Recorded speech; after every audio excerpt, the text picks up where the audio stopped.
श्री सरस्वती नमः, श्री गणेशाय नमः, श्री कृष्णाय नमः। देखिए, आज आपको श्रीमद्भागवत महापुराण के 8वें स्कंद का 6ठा अध्याय श्रवण कराता हूँ। आप प्रेम से मन लगाकर श्रवण कीजिए। 6वें में प्रगटे हरि असुर प्रार्थना किन्न, दैत्यन को धोखा दियो देवन अमृत दिन। श्री सुखदेव जी बोले कि हे राजन, जब सब देवता लोगों ने इस प्रकार से स्तुति की तब श्री भगवान हरि उनके सामने ही प्रकट हुए।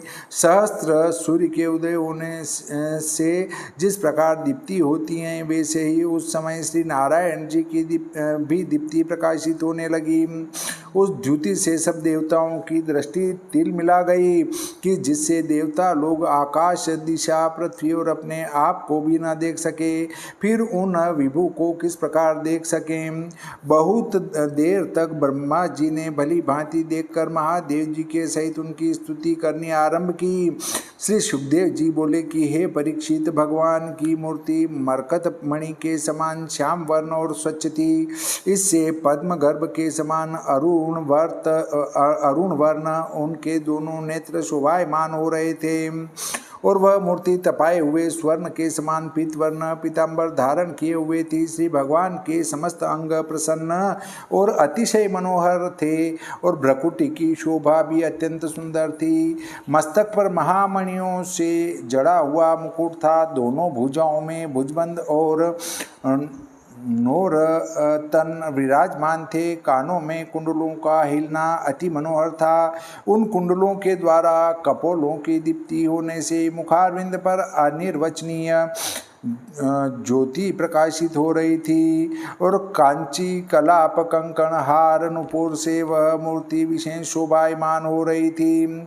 वे कंठ में कौस्तुभ मणि और वक्षस्थल में लक्ष्मी जी को धारण किए हुए थे, और उनका हृदय वनमाला से शोभायमान हो रहा था। अधिक करके सुदर्शनादि अपने अस्त्रों से भी वे शोभायमान हो रहे थे।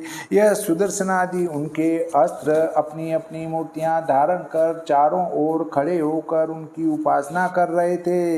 यह मूर्ति देखकर देवताओं में श्रेष्ठ ब्रह्मा, शिव और सब देवता लोग उनको प्रणाम करने लगे।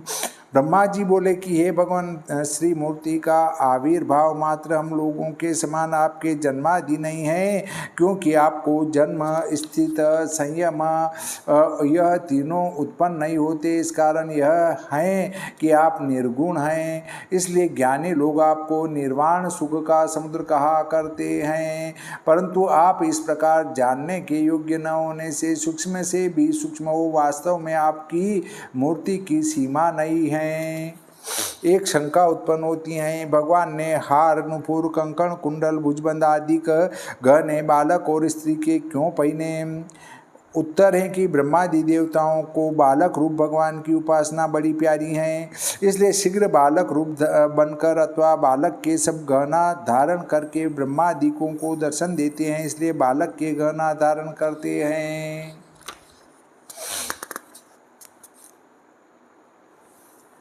हे प्रभु, हमसे जो कुछ भी कहा यह कुछ भी असंभव नहीं है, क्योंकि आपका स्वभाव अचिंतनीय है। इसलिए आपको नमस्कार नमस्कार नमस्कार हैं। हे पुरुष श्रेष्ठ, हे धातः, कल्याण के चाहने वाले पुरुष लोग वैदिक और तांत्रिक उपाय से आपकी इस मूर्ति की सदा पूजा करते हैं। हे भगवान, हम देवता लोग पूज्य रूप से प्रसिद्ध तो हुए हैं, परंतु आप में त्रिभुवन सहित हम सब कुछ देखते हैं। आपकी यह मूर्ति ब्रह्मांड का आधार है, इसलिए आपका यह रूप परिच्छिन्न नहीं है। हे भगवान, आप स्वतंत्र हैं। यह जगत प्रथम आप में ही था, मध्य में भी आप में ही रहा है, और अंत समय भी आप में ही रहेगा। मिट्टी जैसे घड़े की आदि, अंत और मध्य हैं, वैसे आप इस जगत के आदि, मध्य और अवसान हैं, क्योंकि आप प्रधान से भी परे श्रेष्ठ श्रेष्ठ हैं। हे भगवान, आप निजाश्रित माया द्वारा इस विश्व की सृष्टि करके पीछे इसमें प्रविष्ट होते हैं। इसलिए शास्त्र के जानने वाले विवेकी योगी लोग सबके परिणाम में भी आपको निर्गुण देखते हैं। हे प्रभु, जैसे काष्ठ में अग्नि, गो में घृत, पृथ्वी में अन्न और पुरुषार्थ में जीविका वर्तमान है, मनुष्यगण उपाय से इन सबको प्राप्त होते हैं। अर्थात मथे जाने पर काष्ठ से अग्नि, दूहे जाने से गो में घृत और खोदने पर पृथ्वी में अन्न और जल, वाणिज्य इत्यादि करने पर पुरुषार्थ से जीविका प्राप्त होती है। ऐसा ज्ञानी लोग कहते हैं कि आप भी वैसे ही गुण में वर्तमान हैं और वह बुद्धि के योग से आपको उसने प्राप्त कर लेते हैं। हे नाथ, हे पद्मनाभ, आप हमारे बहुत दिनों के वांछा किए हुए अर्थ हैं। आप योग गम्य होकर भी स्वयं प्रकट हुए। दानवा नल से पीड़ित हुए हाथी गंगा जल को देखकर जैसे आनंद पाते हैं, वैसे ही हम लोग आज आपका प्रत्यक्ष दर्शन पाकर परम आनंद को प्राप्त हुए हैं। इस समय इन सब लोकपालों के सहित हम जो इच्छा करके आपको कोमल अमल चरण कमल की शरण आए हैं, उस कार्य को आप पूर्ण कीजिए। हे अंतरात्मन, आप अनंत पदार्थों के साक्षी हैं, फिर भला हम क्या बताएं, आप सभी कुछ जानते हैं। हे भगवान, में ब्रह्मा, महादेव और देवता, दक्ष प्रजापति, हम सभी अग्नि की चिंगारी के समान आपसे अलग प्रकाशमान होते हैं। हम नहीं जानते कि आप में क्या श्रेष्ठता है, इसलिए आप ही द्विज और देवता लोगों की मंत्रणा कहिए, अर्थात यह करो, ऐसी आज्ञा कर उपाय बताइए। इतनी कथा सुनकर श्री सुखदेव मुनि कहने लगे कि हे पांडुनंदन परीक्षित, जब ब्रह्मादिक देवता लोगों ने इस प्रकार भगवान की स्तुति की, तब श्री भगवान उनके मन के अभिप्राय को जान मेघ समान गंभीर वाणी से बोले। हे राजन, उस समय सब देवताओं ने अपनी इंद्रियों को अपने वश में कर लिया था।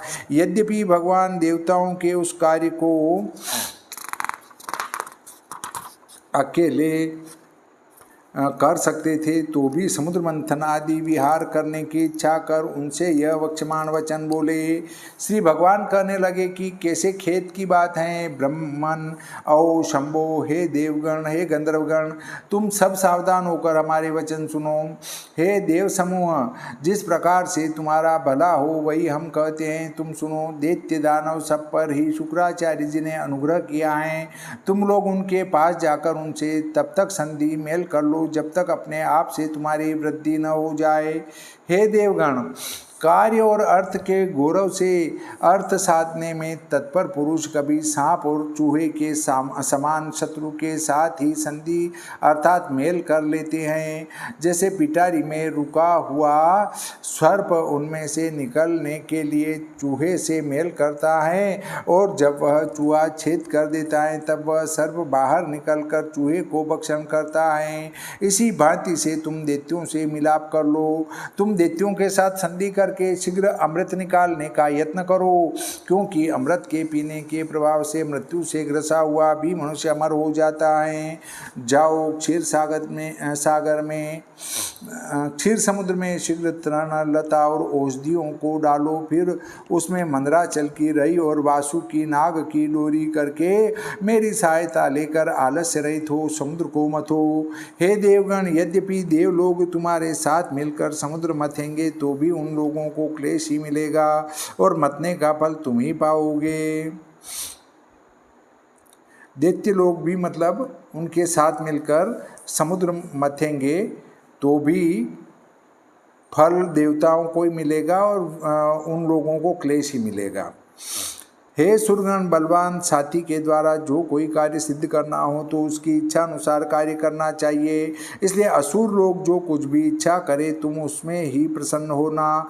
जिस प्रकार शांति के मार्ग से शीघ्र अर्थ की सिद्धि होती है, वैसे क्रोध के मार्ग से नहीं होती। हे देवगण, समुद्र के मंथन से कालकूट उत्पन्न होगा, उससे कुछ भय न करना। और मथते मथते जो कुछ श्रेष्ठ वस्तु निकलेगी उसके लिए लोभ न करना, और लोभ के वश होकर क्रोध भी मत करना। श्री सुखदेव जी बोले कि हे राजन, भगवान पुरुषोत्तम देवता लोगों को इस प्रकार आज्ञा करके उनके सामने ही अंतर्ध्यान हो गए। हे राजन, वे ईश्वर हैं, उनकी गति स्वाधीन है, इसलिए भगवान के अंतर ध्यान होने पर ब्रह्मा जी और महादेव जी उन आदि पुरुष को प्रणाम करके अपने स्थान को चले गए। फिर देवता लोग संधि करने का विचार कर राजा बलि के स्थान पर गए। दैत्यराज बलि संधि, मेल और विग्रह लड़ाई का अवसर भली भांति जानते थे, इसी कारण वह यशस्वी थे। इसलिए शत्रु होने पर भी इंद्रादि देवताओं को असज्जित देखकर क्षोभ को प्राप्त हुए और अपने सेनापतियों को युद्ध करने से रोका। और जहाँ विरोचन का पुत्र त्रिलोकी को जीत असुर युद्ध करके रक्षित हो, सुंदरी रमणियों से सेवित हो विराजमान थे, देवता लोग वहाँ जाकर पहुँचे और महामति वाले इंद्र मनोहर वचनों से समझाते हुए राजा बलि के निकट भगवान पुरुषोत्तम जी ने समुद्र मथने के विषय में जो कुछ सिखा दिया था वह सब ही बतलाने लगे। इंद्र के वचन राजा बलि को प्यारे लगे और वहाँ पर शंबर, अरिष्टनेमी इत्यादि असुर और वृत्रपुरवासी जो दानव थे उन सब ने भी इन वचनों को माना। हे परंतप, इसके पीछे दानव और देवता लोगों ने परस्पर मिलाप किया और अमृत के निकालने की शपथ कर उसके लिए अत्यंत यत्न करने लगे। दानव लोग बलपूर्वक मंदराचल को उखाड़ कर लाए और श्रीनाथ करते करते उस पर्वत को क्षीर समुद्र की ओर ले चले। यद्यपि इंद्रादि देवगण और बलि इत्यादि दानव अतिशय शक्तिमान थे और उनकी भुजाएं परिग के समान थी, तो भी दूर से बड़ा भारी बोझ लाने के कारण देवता और दैत्य दोनों शीघ्र ही थक गए और उस पर्वत के बोझ को जब न संभाल सके तो मार्ग में ही रख दिया। इंद्र और बलि आदि देवता व असुरों ने जब उसको लाते लाते मार्ग में छोड़ दिया तब वह पर्वत भारी बोझ से अनेक देवता व असुरों को चूर्ण करके पृथ्वी पर गिर पड़ा। देवता और दानवों की जब इस पर्वत के लाने में बाहें टूट गई, जांघें कट गई और उनके मन मलिन हो गए, तब भगवान गरुड़ध्वज यह बात जानते उसी समय वहां आकर उपस्थित हुए और पर्वत के गिरने से देवदानवों को घिसा हुआ देख उन्हें अपनी दृष्टि से सावधान करके फिर जिला दिया। इसके पीछे लीला पूर्वक एक हाथ से उस पर्वत को अपने वाहन गरुड़ जी पर रख और स्वयं उसके ऊपर चढ़कर समुद्र की ओर ले चले और उस सुर असुर भी चारों ओर से घेर कर उनके पीछे चले। समुद्र के निकट पहुंच गरुड़ जी ने अपने कंधे पर से आप ही उस पर्वत को उतार दिया।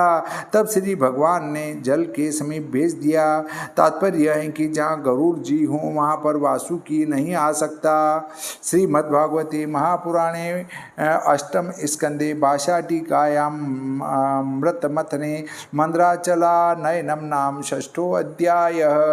श्री सरस्वती मैया की जय, श्री गणपति जी महाराज की जय, श्री कृष्णचंद्र भगवान की जय, श्री रामचंद्र भगवान की जय, बजरंग बली की जय।